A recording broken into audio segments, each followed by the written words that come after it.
이제 라면 2,000원. 예, 지난주에 라면 한 개가 2,000원이다라고 하면서 진짜냐라고 이제 이재명 대표가 비상경제점검 태스크포스 회의에서 얘기를 했는데 이게 방송에서 많이 다뤄졌습니다. 자, 인기 제품은 이제 1,000원 안팎인데 딱 2,000원짜리 넘는 거 몇 개 있죠. 근데 그거를 딱 찍어서 얘기하면서 물가를 얘기한 건 저는 이거 제가 짧게 먼저 말씀드릴게요. 지금 이재명 대통령이 가지고 있는 정권의 기본 방향은 뭐냐면요. 재정 확대입니다. 재정 그렇죠. 확대고 정부 시장 개입니다. 자, 재정이 확대가 되는데 물가를 안정시키겠다. 이게 지금 무슨 고민입니까? 이게 경제를 모르는 일반 사람들 상식적으로 생각해도 이게 말이 안 되는 굉장히 모순되는 정책입니다. 아니, 이재명 대통령에 대해서 그러니까. 너무 지나친 애정이 맞네. 있어. 아니 호텔 경제과 커피 맞네. 원가 150원을 얘기한 사람한테 뭘 기대해? 맞네. 내가 그때 깜빡했네. 얼마 전에 북한에서 이런 일이 있었어요. 네. 딱 2년 전 일인데 지금 북한이 경제가 엉망이거든요. 네네. 인플레이션이 거의 뭐 초인플레이션입니다. 네네. 지금 하이퍼 인플레이션까지. 지금 북한이 제정한 그 환율 공식 환율보다 시장에서 환율 통용되는 게 5배 가까이 높아요. 지금 왜 그랬냐? 이유가 있어요. 김정은이 북한 사람들이 왜 쌀을 사 먹지 못하느냐 이렇게 쓱 봤더니 옆에 간부들이 지금 노동자들의 월급이 너무 낮아서 쌀을 사 먹지 못합니다라고 했더니 김정은이 그 자리에서 뭐라고 얘기했냐? 모든 노동자들의 월급을 15배로 올려라. 15배로 올려라? 신박하다. 네, 15배로 올려라라고 했습니다. 그래서 심지어 어떤 부분에 어떤 공공장의 노동자들은 20배 가까이 올랐어요. 그러니까 뭐가 오릅니까? 그러면 모든 가격이 다 그럼요. 똑같이 또 오르겠죠. 오르지. 김정은이 당황한 겁니다. 나는 월급만 올렸는데 왜 이렇게 물가가 올라갈까? 라고 하면서 내놓은 게 뭐냐면 국정가격 정찰제입니다. 국정 가격 찍어 내리는 거야. 찍어 누르는 거예요. 모든 가격을 동결시켜버리는 예를 들어서 이제 냉면이 지금 옥류관에서 냉면이 갑자기 취소돼가지고 뭐 8,000원 정도까지 올랐어요. 그 김정은은 그 꼴배기 싫은 거예요. 무조건 4,000원에 팔아라 이렇게 해버리는 겁니다. 근데 그 옥류관 사장은 이건 죽어도 4,000원에 팔지 못하는 거예요. 그렇죠. 모든 원자재 가격이 다 올랐기 때문에 4,000원에 팔면 문 닫아야 되는 겁니다. 그러면서 이제 북한 경제가 엉망됐거든요. 저는 이재명 대통령이 이 발언하는 거 보면서 김정은과 너무나 닮아 있다. 아니, 본인이 추구하는 정책이 물가를 올릴 수밖에 없는 정책이면서 시장에 가서 왜 라면 가격이 2,000원이야라고 물어보면 어쩌라는 거예요 도대체. 아니 저희가 김정은까지 갈 필요 없습니다. 그 8년 전 아니 네. 3년 전에 문재인 전 대통령 때 어떻게 했습니까? 소득주도 소득주도 성장으로 해서 아니 월급을 올리자 최저임금을 올리면 된다. 그러면은 가게가 두툼해져 가지고 지갑이 두툼해져서 활성화된다는 거잖아요. 그게 단면만 보는 거잖아요. 아니 월급은 누가 줍니까?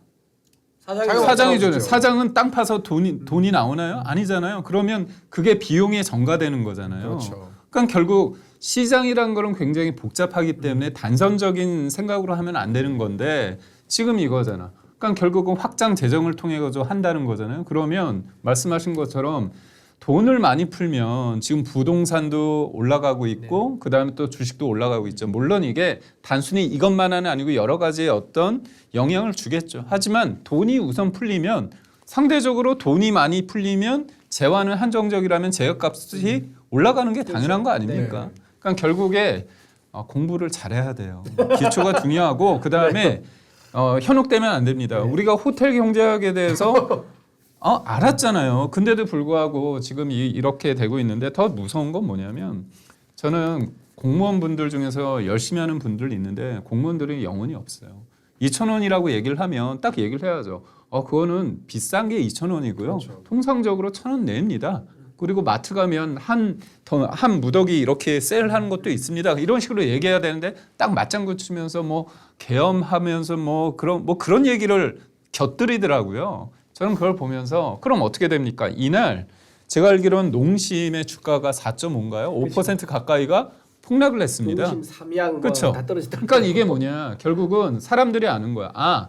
결국은 이재명 대통령이라는 그 민주당 정권이 하는 거는 기업을 팔목을 비틀겠구나. 그렇죠. 찍어 누르는 거죠. 찍어 누르는 거잖아. 그러니까 이건 구체적인 재화에 대해서 가격을 언급하면 안 되고 결국은 수급의 문제. 그다음에 원재료나 아니면 원료가 됐을 때 그거에 대해서 어떻게 정부 차원에서 수급을 잘 할지 이런 부분에 대해서 돼야 되는데 딱 쉬운 거죠. 그리고 너무 좀 그런 게 뭐냐면 2,000원 비쌉니다. 라면. 그렇지만 더 중요한 것들이 많아요. 네. 그런데 딱 봤을 때 만만한 곳이라는 거죠. 아, 우리가 조금 우리가 뭐라고 딱 하면 뭔가 알아서 수그리 할 수 있는 그런 데를 한 거예요. 그게 기업이라고 생각한 거죠. 그러니까 굉장히 비겁하면서도 본질적인 부분도 아닐 뿐더러 더군다나 본인 우리 대변인께서 말씀하신 것처럼 25만 원씩 제가 볼 땐 다 줄 것 같아요. 그렇다면 돈이 넘쳐나는데 그렇다면 인플레이션은 올라가는데 물건값이 고정하겠다? 말이 안 되는 말이 안 거죠. 되는 거죠.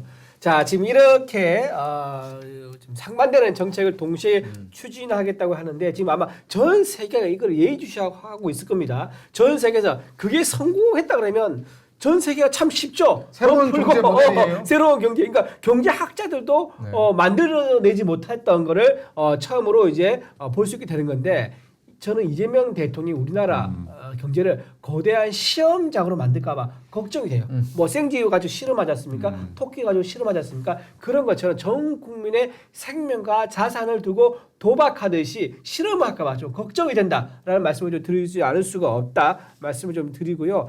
자, 그다음 순서가 또 있는데 지금 PD가 빨리 또 넘어가려고 하네요. 자. 김민석 국무총리 후보자죠. 김민석 국무총리 후보자가 재산을 2억여 원을 신고했다고 합니다. 그런데 정치자금 위반으로 전과가 있어요. 제가 그렇죠. 이거 깜짝 놀랐습니다. 제가 옛날 전과가 있었다는 걸 알아요. 왜냐면 제가 국회에서 인턴할 때, 의원실에 있을 때 인턴하고 이제 6급 비서관 할 때 김민석 의원이 정치자금으로 2억 모 그룹의 재벌 회장으로부터 직접 2억을 받아가지고 정치자금 위반 이거는 얘기 들었었어요. 근데 그 이후에 또 2007년과 8년에 대선과 총선 때 또 7억은 넘는 돈을 또 받았더라고요. 근데 그것도 추징금을 안 냈어. 그러니까 그때 당시에 총 더하면은 정치자금법 위반으로 추징금 받은 게 무려 9억 2천만 원입니다. 그런데 나중에 보니까는 그를 한동안 돈을 안 내고 있었던 거예요. 한 7억 정도를 14년 동안 안 내고 버티다가 이번에 국회의원 될 때 총선 공천 받았잖아요. 그랬더니 갑자기 그걸 일시급 납을 합니다. 일시납. 그래서 이 돈이 어디서 나왔느냐? 그리고 왜 그동안 14억을 아니면 7억 2천만 원을 14년 동안 안 냈느냐? 이것도 좀 도마에 올라가지고 아마 인사청문회 때 상당한 이 부분 논란이 될 것 같습니다. 자, 김민석 총리 후보자 옛날에 기자 시절에 한번 만난 적 있으시죠? 저는 만난 적 있죠. 제가 네. 또 민주당을 출입했기 때문에. 네네네.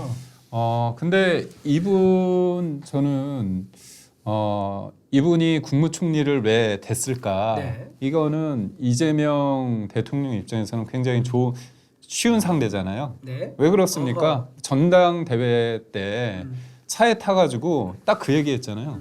표가 왜 이렇게 안 나오지?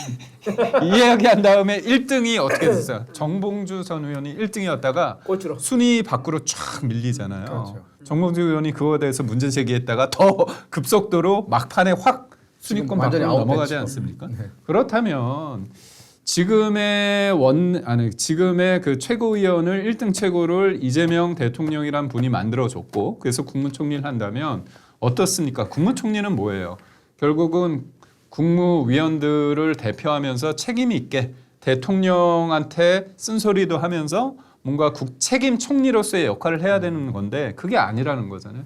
유일한 절대 권력을 보좌할 수 있는 그런 사람을 쓰는 거예요. 그렇기 때문에 굉장히 이거는 국민을 위한 총리라기보다도 이재명 대통령한테 충복이 될 수밖에 없다. 신복이 될 수밖에 없다고 보고 있고 그 다음에 또 지금 원내대표를 하다가 이번에 당대표 나오시는 분이 그 박찬대 원내대표 네, 아닙니까? 그렇죠. 네. 원내대표 어떻게 됐습니까? 추대됐습니다.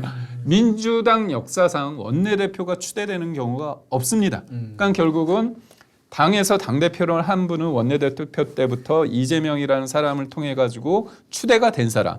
그다음에 국무총리는 전대 과정에서 한 4, 5등 순위권 밖에 있다가 표가 왜 이렇게 안 나와? 그냥 차 안에서 라방 비슷하게 하면서 했다가 1등 된 사람. 결국 누구한테 충성하겠습니까? 권력의 참 생리가 무서운데 그런 사람들이 지금 국정에 국무총리라고 하고 그다음에 당대표가 되고자 하는 사람이라는 거죠. 그 이제 이재명 대통령이 하는 정치는 저는 이렇게 좀 정의를 하고 싶어요. 본보기 정치. 맞아요. 본보기 정치. 시그널. 신호를 주는 거죠. 이렇게 김민석 이제 의원처럼 자기한테 확실하게 충성하는 사람들에서는 보상을 확실하게 해주는 거죠. 남들 다 보는 데서 굉장히 가고 싶어할 만한 그런 자리를 주는 거예요. 그리고 이걸 줄 때 어느 정도냐? 너는 이만큼 했으니까는 이만큼 보상받는 게 아니라 너는 이만큼 했음에도 불구하고 난 이만큼 보상을 해주는 거예요. 그러면요 옆에 있는 사람들이 전부 다 순식간에 엎드립니다. 순식간에 다 충성을 더 하고 싶어진 거예요. 자 보세요. 저는 김민석 국무총리가 국무총리 내정자지만 이 사람이 국무총리하고 나서 그 다음에 아마 서울시장을 또 도전할 거예요. 그렇죠. 그리고 자 이게 뭐냐? 이재명 대통령 입장에서는 자 봐라 나한테 확실하게 충성을 하면은 나는 모든 걸 다 준다. 국무총리도 주고 서울시장도 주고 사실 상식적으로 생각하면 야 국무총리 다면 어떻게 서울시장 가? 그렇게 사람이 없어? 더 좋은 사람 있잖아. 그래서 나눠 가져야지 라고 생각한 게 상식이에요. 근데 그렇게 안 해요. 딱 본보기로 해가지고 모든 걸 다 몰아준 거야. 그러면 많은 사람들의 로얄티를 끌어올 수 있다. 그거죠. 또 본보기가 또 반대로 쓰인 경우가 있습니다. 바로 아까 말한 라면이에요. 라면 같은 경우 기업을 딱 한번 찍어 줘줬지 않습니까? 그 다음 어디로 갔습니까? 네이버, 포탈, 다음. 야 여기서 알아서 이제 기사들을 정리하기 시작할 겁니다. 자 그리고 또 이제 그 이제 언론사들 그리고 여론조사 업체들 그렇죠. 자 이런 식으로 본보기를 보여줘가지고 전부 다 팔을 비틀어 버리는 것을 한 명만 세게 비틀어 버리면 나머지 전부 다 알아서 조심하고 알아서 자제를 하게 된다. 알아서 인사를 해가지고 이재명 대통령에게 적대적이거나 비판적인 인사들을 싹 다 빼버리는 거예요. 그런 식으로 가지고 이런 본보기 정치를 아주 악용해서 잘 하고 있는 게 이재명 대통령이다. 그렇게 말씀드릴 수 있습니다. 이재명 대통령께서는 예전부터 그거를 이렇게 표현하셨습니다. 권력은 잔인하게 해야 그렇네. 잔인하게 쓰고 있습니다. 네. 네.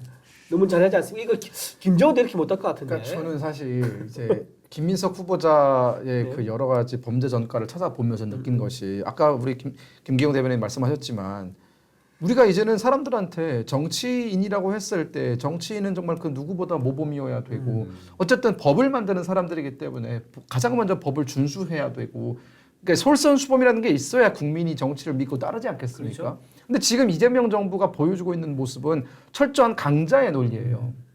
내가 이겼고 내가 힘을 가졌으니 내 마음대로 하겠다.